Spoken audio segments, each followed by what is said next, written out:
more about the digital consumer and concepts such as participation branding and related challenges around participation branding, I spoke with Nicole Cikarela from MarketForce. The interview begins with Nicole introducing herself, her work role, and telling us a bit about MarketForce. My name is Nicole Cikarela. I work for MarketForce here at MarketForce today, and I'm a strategic planner here. MarketForce is a full-service communications agency, so we do everything from planning, marketing plans, media strategies, all the way through to creative development and production.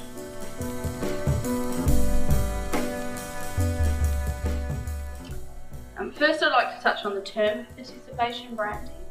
It is much talked about, and it is a bit of a buzz term at the moment, but it is what has always been around, is that brands need to get people to like them, and social media is allowing another way for them to do that. But like with any marketing in the past, this is about getting as close to your customer as possible.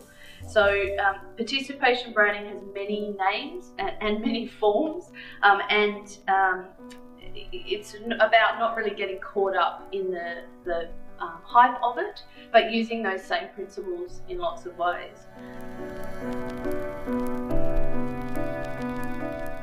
An innovative way that lots of, or increasingly, brands are using social media and participation branding is the idea of a social media mission control room, or war room, as an example, where you build a team around an event or something that's going to create a lot of talk on social media, and you have them all in one place monitoring what's happening on social media and responding very quickly in clever or interesting ways.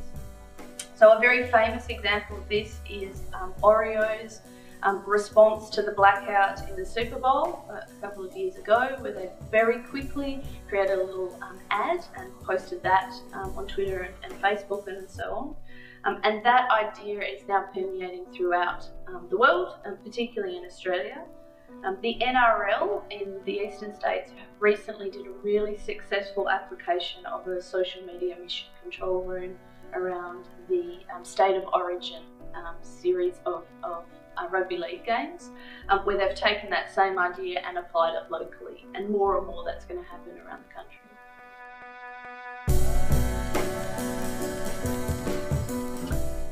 In my opinion, the biggest obstacle and the most difficult one to overcome would be company culture, and the idea that engaging and creating participation with a brand will expose the brand to risk.